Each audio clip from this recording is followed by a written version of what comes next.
Hello, and welcome to Smash Writing. We're back with another Hellraiser movie. This one is Hellraiser Deader. Let me pull back the curtain here a little bit for you. What I do is I split my notes into two. I got the pros and cons, and then I got the base story plot written out. Basically, little bullet points here or there, summaries of situations to help me stay on track and deliver the story outcast to you. Firstly, if I was doing this with Paul, Paul would be doing this because I'd be cashing in one of my skips and just letting Paul handle this. This movie's a piece of shit. Let's go into it. But we're not going to do it like we normally do. We're casting all that shit aside. And I'm just going to give you a quick run through this movie. There's a reporter named Amy Klein, and she's been sent to Bucharest to handle this group of cults who can come back from the dead. This their cult leader can bring people back from the dead. And as she's sent in to solve it, and along the way, she discovers the Lament configuration. And we find that he is a descendant from the Lamerch family, the people who built the Lament configuration. And he is seeking out people to try to get one of them to open the box for him because he can't, and neither can any of the debtors. And he turns her into a debtor, but not quite, because you have to accept that, because she opened the box. So now, the Hell Priest tells her that he needs her help to have him shut them down, and the only way back for her is through him. So this movie comes to a close when she opens the box in their presence. The Hell Priest comes through, manages to take out Winter, he's the cult leader's name, and the rest of them, and then tries to take her to hell and tell her that her abusive father is waiting for her because for some reason he's there too. And to avoid such a fate, she eliminates herself, and that closes the box, and the building they're in explodes. Her boss is hiring a new lady investigator to cover this story, while the report of the explosion is on the news, and the reporter has the box. And that's Hellraiser Deader. Let's talk about the pros, shall we? Doug Bradley. Great to see him as all. He had a lot of lines in this movie, which is good to see because he needed that movie needed this to have something. And Carrie Wurr, I believe her name is. I'll have it on the screen. I think she did a good job, and she delivered. And she could have been, by the way she was delivering this, could have actually been a pretty big badass of a final girl here, and a hell of a final girl for the Hellraiser franchise, especially since the biggest bad was Kirsty, and I think that if they played their cards right, Carrie could have been in the conversation with Ashley. But they didn't at all. This movie's a fucking dumpster fire of a goddamn movie. Let's talk about some of the shit that they tried to do here. And there's no reason for any of these characters at all. I don't know why Winter has the power to be able to do what he does. Just because he's a descendant doesn't mean that he should be able to do all this stuff. And they say that he can't open the box. Let's talk about that too. There's a rule in this movie that they give that only a certain few can open the box. There has to be a certain amount of darkness and loneliness in a person to open the Lament configuration. Despite the fact that we've seen people like Kirsty, Joey, and the mute girl from Hellraiser 2 open the box. Now, you can say that the Cenobites came, but they didn't come after her. They went after the people who wanted the box open, which is true, but the mute girl still had to open it. So we're just throwing that away for this fucking movie? No, we're not going to piss on the rules for a movie this bad. That's not even just the only thing that they did. What was the other thing? This is part 7.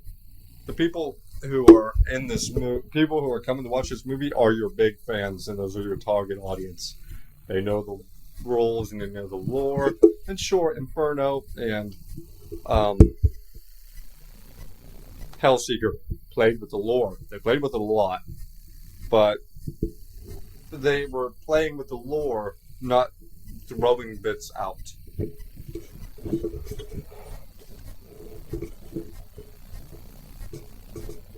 And technically, her eliminating herself to close the box shouldn't count anyway because Kirsty handed over 5 souls to him herself. So even though she eliminated herself, her soul is still marked by the Hell Priest in the box. So she's going to the box anyway. You know what would have been a real power move for her to do?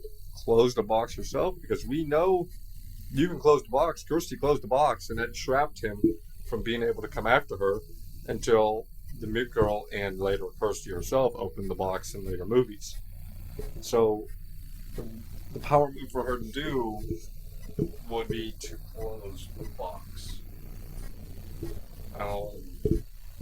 Why does that matter? It matters because I hate when movies do this. They take real heavy storylines. I hate it with Requiem when they did with miscarriages and stuff like that. And I hate this movie here because they used a SA abuse backstory when she was a child, and they kept showing you too much of this shit throughout the movie. And then because when you use story arcs like this, I'm not saying you shouldn't use story arcs like this, but when you do, you are holding a lot of power, and you need to treat it with the respect the power comes with. And that means that you need her to do a big power play bold move by the end. And her illuminating herself is not a big power play move. Because as we covered, the fans know who are watching this movie know that all you have to do is close that box. But no, she eliminates herself, and that's the big power play. Despite the fact that, like I said, Carrie could pull off big badass character here. And they don't give her that at all throughout the movie. No. And that just pisses all over the fact that you had to use this highly triggering, depthful story arc for your shit movie. There are scenes in this movie where you can just tell, oh, they just want to make women making out. That's all, because they kept cutting to it. This movie is an hour and 20-something minutes. It could have been an hour and 10 if you cut out the stupid, wasteful scenes. And again, scenes like that, just have those scenes be there for a reason. And when they're not there for a fucking reason, it's a waste of time and it's dragging your movie down. Then you couldn't afford to be dragged down anymore. I gave Inferno and Hellseeker shit because of what they did, but at least they didn't piss all over the fucking movie. The story was convoluted. The characters nothing really made sense about it. Shit just happened. Like, what was the point of the debtors? There wasn't any. Because you know why? Because then they played it off like maybe it should have been Winters who was the good guy, because Marla made it seem like she'd chosen the wrong option of sicking the Hell Priest on Winters, and Winters was the one who could have gone through. But Winters was just as terrible as the Hell Priest was. This movie's not good. If you're marathoning the Hellraiser movie, skip this one. Skip it. Skip this one. As bad as Inferno and Hellseeker are, they're not as bad as this movie. This movie makes them look so much better in comparison. F-tier movie. Don't waste your time watching this movie. I don't tell people that often, because I tend to like people to go out and make their own opinions. But no, this is not worth your time. Skip this movie. Alright, thank you. Bye-bye.